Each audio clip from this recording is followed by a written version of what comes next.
Hello, I'm Bob Matheny, Mayor of Zebulon, and guess what? This is the Zebulon Mayor Show.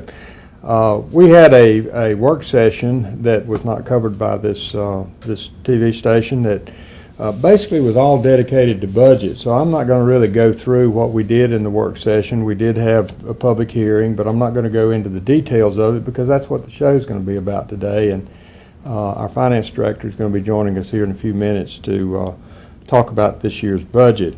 The other item that we did have had to do with this TV station, East Wake TV. It's now going to be called PEG Media Partners. There's more than one station on this, owned by this operation. And also part of it is that we now have several communities that have joined in with us. We at Roseville and Knightdale and Wendell and Zebulon were a part of it, but now Garner, Clayton, and Archer's Lodge has joined as well. So it was just a reorganization and a new interlocal agreement establishing that they're partners, and we move forward from here. That's a real bonus for the station because it brings more grant money to the station. So I hope you're enjoying the programming. And if you have any ideas, you can always let us know. Okay, that's short and sweet. We're going to cut over here, and Emily Lucas is going to join us. We're going to go over the Zebulon budget for the upcoming year.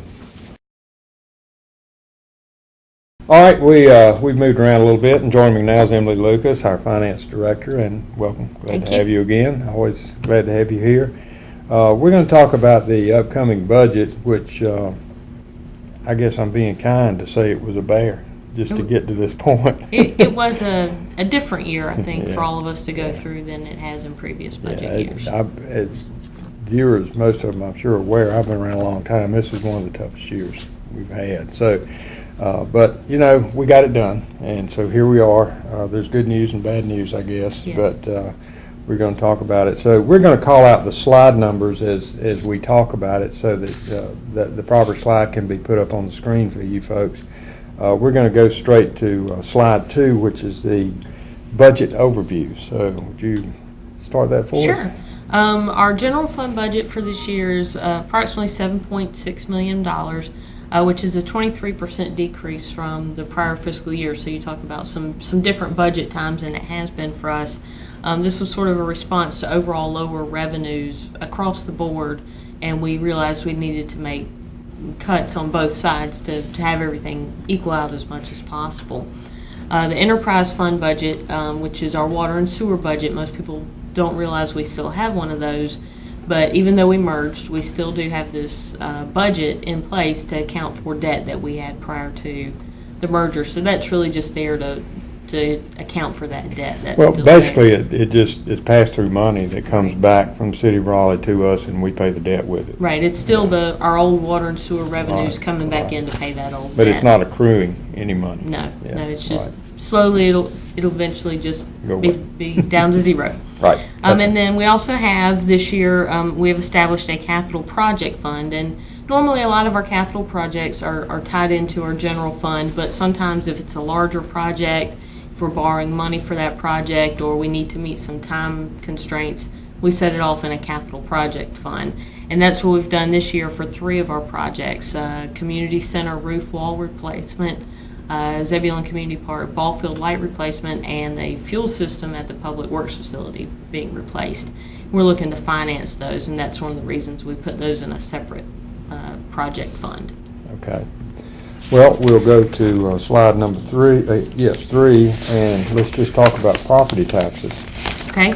Our assessed valuation for this year was projected at $764 million. This was a decrease of approximately $20 million from the prior year. One of the challenges in our local economy is that we have a very large commercial industrial tax base in town, which you're aware of. People see those companies around town, and what people maybe don't realize is that a lot of the equipment that they have in those facilities is valued just like their car is valued or some other piece of equipment they might have. And over time, the value on that equipment starts to go down. And for us, in good years or when they're growing or expanding, that's great because they're adding a lot of value to the town. But in years where they're holding on to that older equipment or not expanding, the value starts to decrease, and we can't keep up with other growth to meet that. So we've had a couple of years of declining tax growth. Well, speaking of a couple of years, I think it's an amazing number is over the last 2 years, we've lost $58 million in tax base. Yes. Just simply because of that. And, you know, there's good news with having large companies and there's bad news. This just happens to be the downside. This is one of the downsides of it. And, you know, because their value is decreasing, in order for us to sort of maintain the same level of services, you've got to increase the tax rate so that your tax revenues stay as close to the same as possible in order to provide the services that we do provide. And that's always the choice. Do you cut services or do you raise taxes? Right. And we've done a little bit of both. So let's talk about the tax rate. Right. The tax rate that was approved for this year was 51.25 cents, which is a 1.25 cent tax increase from what we had the prior 4 years. The last time that we did change the tax rate was in 2009 when we had revaluation, and it actually dropped in that year. So this is the first increase we've had in almost 5 years. Right. So we've, you know, like you just talked about, the 2 years of tax base going down, we've been trying to maintain as much as possible the rates and fees that we charge without having to make changes to our customers and our citizens. And it should come close to generating the same amount of property tax revenue we saw this current year. It won't quite match it, but it'll make us close to whole. Right, 3.7. Yeah, 3.7 million. Okay. Well, taxes, of course, make up a great portion of the revenues, but there are other sources as well. So Yes. let's talk about those. Yeah, we have several other sources of revenue. The first two that I'll talk about that are on the next slide, and Yes, really by the way, slide 4. the largest category is intergovernmental revenues, and a lot of these are revenues that are passed through. They're collected at various points, collected by the state, and then passed back through either the county or state back down to us. We have unrestricted money, which can be used for any governmental purpose, or restricted money, which can only be used for a specific purpose, say the fire operations or street maintenance, or Eastway TV, something like that. Right. And one of the things that has unfortunately hit us this year is the census that was conducted back in 2010. I think maybe some people have probably heard some discussions on that, is that the numbers on the census, the actual census count, were 20% lower than what the state had previously estimated. And most of these revenue sources are in some part based on your population. So when before we were getting an amount based on roughly 5,500 people, we're now getting an amount based on 4,500 people. And that has changed how much money is coming in from these other sources to support our programs. Well, I think it actually cost us about $150,000 a year, which is somewhere in the range of 2 cents on the tax rate. Right. So, you know, it's significant It is. that we lost that. I think a lot of people think, too, that if they come into town and they spend the money here, which we very much appreciate them doing, but if they do, they think that it increases our revenues by virtue of the sales tax, which is just simply not the case, because that money is also distributed based on population. Right. So that per capita distribution goes down as well. So we could have all the stores in Wake County, but we would only get a distribution based on the population. Right. And so that's why population is so valuable to a municipality. Right. That That's number one of the is- reasons. Yeah, that number is important, and getting additional residents into town continues to be something that's important to us, so that those sources of revenue can grow again, Right. at least back to where they were, if not exceed that at some point. Well, we keep working on that. Other items, any other revenues that we're getting? No other major revenues. I know we're going to talk about some fees in a minute. We do have vehicle permit fees, which didn't change this year. Privilege license fees did not change this year either. And then you have your miscellaneous, which encompasses a lot of different things. Cell towers, people don't realize they have to pay us, rent to be Right. here and be in town, and we get investment earnings, and just like the people at home, we're not earning a lot of money on the money sitting Right. in the bank, just like they're not either. Right. All right, well, let's go look at slide 5, which is the fee schedule change that we had this year. Yes, we had a couple of changes to our fee schedule. The first one is to the garbage rate. The board did approve back in January, I believe, an extension to our contract with Waste Industries for 3 years.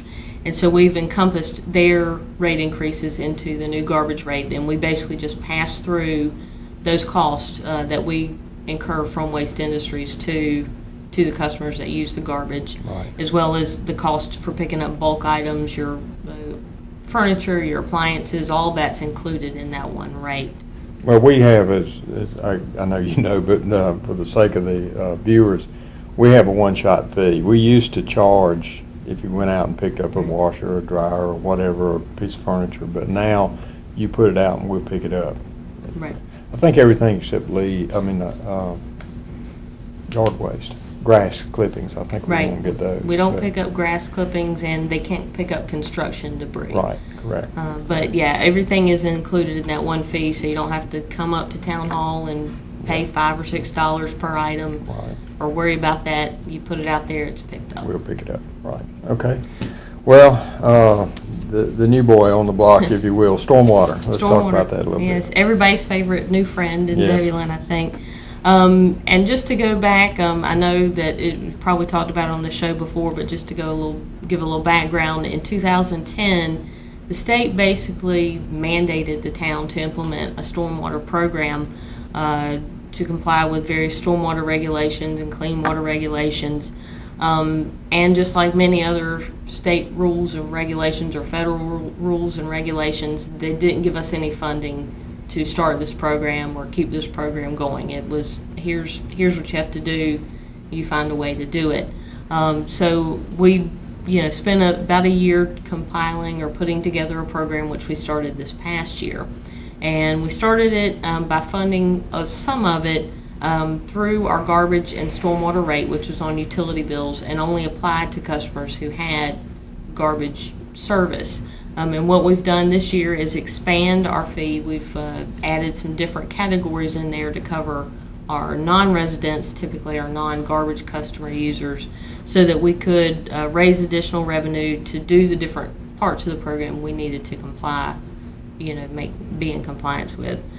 So we have 4 different categories now. One is a residential, covers all residential properties. It's $2 a month, and that's actually a slight decrease for our residential customers. And then we have 3 different categories of non-residential, and these are based on the size of the building that is served by the utility meter for those that have utility accounts.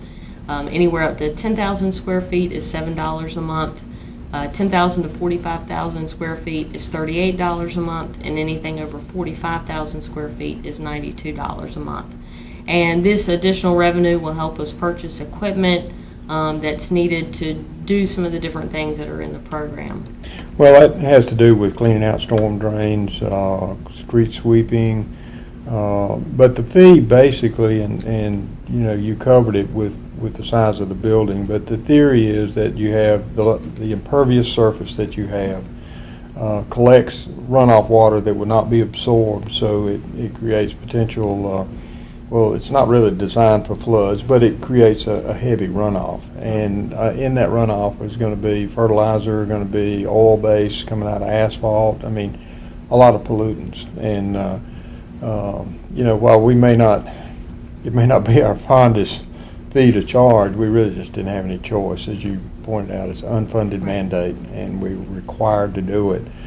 We did, this fee actually only covers, I think, about half of what the cost is, so we haven't put the full burden over yet in a monthly fee. Right, it is, once you start looking at all the details of what is required by the program, it is quite a big burden for a small town to do, so we've decided to not make the fee entirely cover it because it would be sort of burdensome for customers. And all the other towns are carrying the same burden. Yes. They're having to do the same thing. Yeah, But everybody's in anyway, different stages of either running Yeah. their program or developing. Well, the old days of getting water to the street and then it just takes care of itself from there. That's gone. Yeah, it doesn't happen anymore. Well, okay, well, let's move on to slide 6 and talk about what we did with personnel. Okay.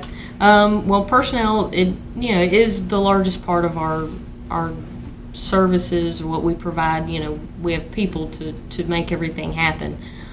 Personnel costs this year are projected at just over $4.3 million, and it's a little more than half of our budget.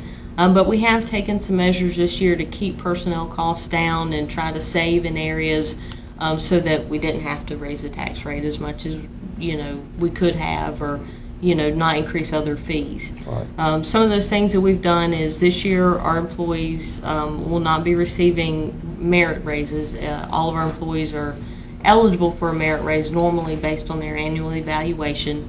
And this year they'll still get their evaluation as normal, but this year they get a payment of up to $500, and that'll be it. Their salary stays the same for the year, and so that not only saves just on salary, but on taxes that we have to pay on that, retirement benefits that we have to contribute.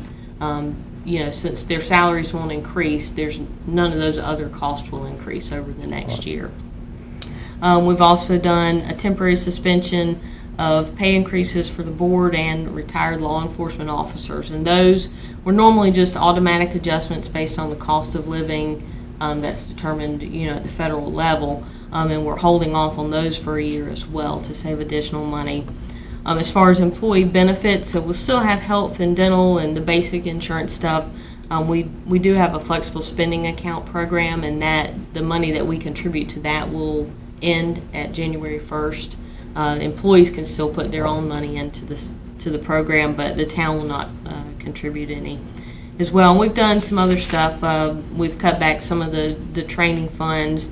Instead of paying overtime, going to comp time or compensatory time off. So those things will also save a little bit of money down the road as well. Little things add up to big things. Yes, they do.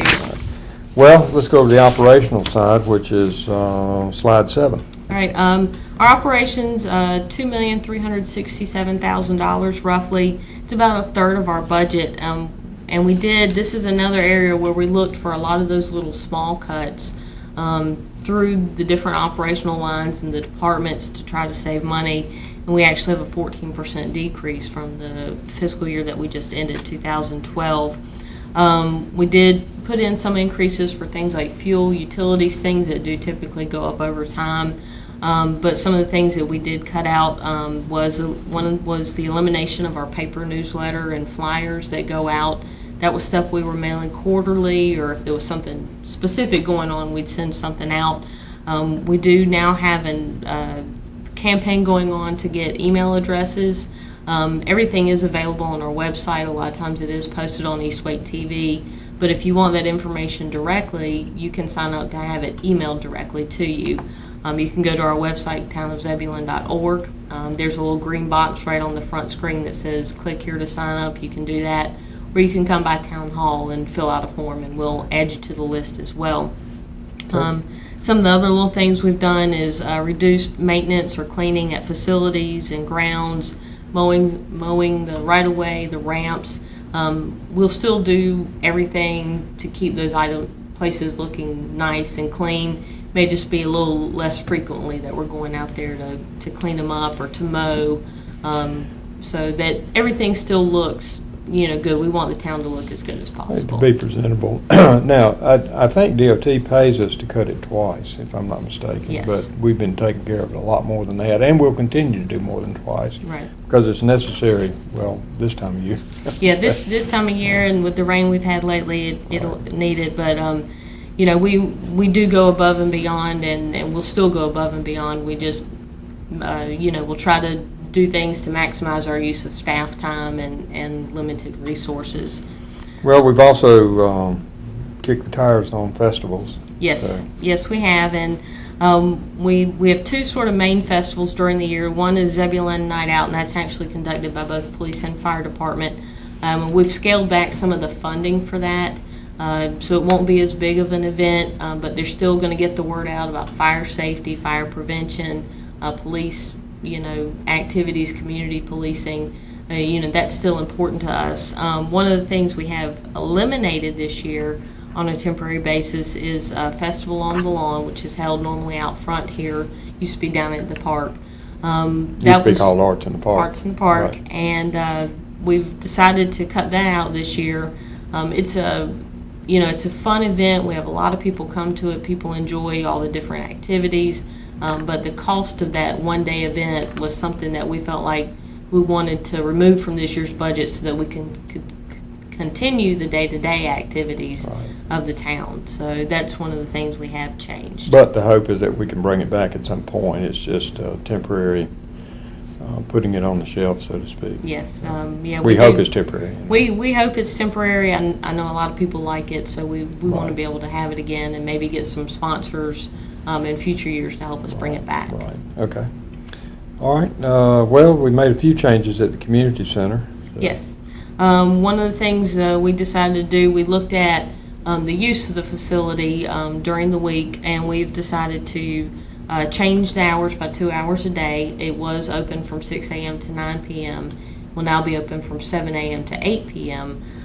Those were the hours of the day where it was least being used in terms of people coming in for morning programs or evening programs or coming in just to use the fitness facilities there. And so by doing that, we'll save about $5,000 over the course of a year just by eliminating those 2 hours. Right. And people will still be able to come and use the facility, and they won't have to really change any of the programming of the facility to do that. Okay. Let's talk about capital projects, which is slide 8. All right, we do still have a few capital projects on our list in this year's budget. The first one is the replacement of a street sweeper at about $170,000, and this is part of what that stormwater fee is going toward. This piece of equipment does go around and clean up that debris off the street, so you don't have as much runoff. We do have an existing street sweeper. It's over 15 years old. It's at the end of its useful life. You can't even get replacement parts anymore for it. And with the increased demands of the stormwater program, we need a piece of equipment that's running so we can meet all those needs. The next project on the list is a sidewalk project that's actually being 80% funded by a community development block grant. It's a sidewalk that'll run from the middle school up to Zebulon Boys and Girls Club on Shepherd School Road. There are quite a few children that do use that area to walk back and forth. I do know the middle school does take children directly after school up there, but you do have children who may stay after school for an after-school activity who go up there, children who then walk home later in the evenings to those other neighborhoods, and people who also use that facility on weekends or summertime when there is no bus service. So that'll keep the children off the road there and get them where they need to go. And then the last project in the general fund is the tank replacement on engine 91 in our fire department. We're going from a 500-gallon tank to a 1,000-gallon tank. And this will really help the fire department, even though we have increased staffing over the years. The immediate staff that get there to fight a fire is still not, at its fullest level. So having that tank there will allow those first responders on the scene to get water on the structure or whatever it is immediately while they wait for that assistance to get there, and hopefully maybe not even need the assistance because of the tank replacement. Okay. As we mentioned, we did set up a capital project fund this year to handle 3 capital projects for the town, and that is the community center roof and wall. That was one of the things we didn't do when we got that facility. We didn't think it was needed at the time, but we've seen some issues with the wall structure as well as the roof and determined they need to be replaced. The community park ball field lights, those have been there, I think, over 25 years and are at the end of their useful life, and they're starting not to work properly, and we don't want to interrupt our recreation activities, our athletic activities, be able to still rent those facilities out and use them for different events, and so those lights are needed. And then, as I mentioned, the Public Works fuel system replacement. Again, that's been there since that facility was constructed, and it is also not starting to, have some issues with it. It is used by all of our departments, and by buying bulk fuel and using that for our vehicles, we can save money rather than doing normal fleet service. Okay, well, let's go to slide 9 and talk about debt service. All right, that's the final piece of our general fund budget. And our debt service for this year, what we need to pay off in debt is $680,300, which is roughly 9% of our budget. And also to kind of give some perspective to our citizens, it's equal to about 9.4% on our tax rate. So that's what some of the money goes toward is, we've made these investments in these different facilities and equipment, and we do that by borrowing money and spreading that cost out over time. We have sort of two main debt components. 4.5 cents goes toward our general debt. That's the community center, vehicles and equipment that we purchased. And then 4.9 cents is dedicated to the municipal complex facility, which we did through the bond referendum. We did a 20-year bond, and we have 16 years remaining. So we've dedicated or pledged that much of our tax rate to this facility to paying it off. Right. Okay, well, that pretty well covers the budget itself, except for water and sewer rates. And Yes. I think as most people are aware that we merged our utility water and sewer systems with the city of Raleigh. So, but we set our rates in order to be able to pay off the debt that we carried to the merger. So let's talk about those just a bit. Okay. Slide 10. Yes. As you mentioned, we did merge our system, and what we're still responsible for is the debt that we had when we merged, as well as some cost for improvements to the system in the Zebulon area that were needed to be made, one to allow for growth, and then areas that needed repairing or replacement could also be done. And it's been almost 6 years now since we merged our systems. And at the 5-year point, which happened last fall, we did spend several months reevaluating where we stood. How much had we paid off? The projects on the list, were they still applicable? Did they need some changing? And we also looked at what we thought our future growth would be. So we spent several months revisiting the original merger agreement and the plans in that agreement. And we made some changes to it. In the spring, I believe, is when that was formalized or approved. We did change some projects, we changed some capacity, and in evaluating the revenues and expenditures to date, we realized that because of drought and lack of consumption, lack of growth, that we had not made as much money as we had needed to at that point to pay off all those things. So one of the things that we did in our amended merger agreement was change what the rate increases were going to be for the next few years. And we determined that we would need a rate increase of 7% in this current year to start making things whole or getting everything paid off like it should be. So we increased the rate 7% for an average customer using about 5,000 gallons a month. I think their bill is going to go from about $90 to $96 a month in that. So that's the difference that they're going to see in those rates. And again, the goal is to get this difference between the Raleigh rates and our rates to go away. But right now, that difference is what pays for the debt. So, and people on this show have seen me do this a lot, I'm sure. But, if Raleigh raises their rates, we have to raise ours, or we squeeze that amount of money that's going to pay it off, and then they can come put a surcharge on us, right. Because we've fallen behind the curve. And I think we've always had the standpoint of we like to have some say in our rate structure that is applied to our citizens, especially because we have some heavy water users, and the surcharge would be more unfair to them potentially, to our residents than potentially our non-residents. Right, I understand that.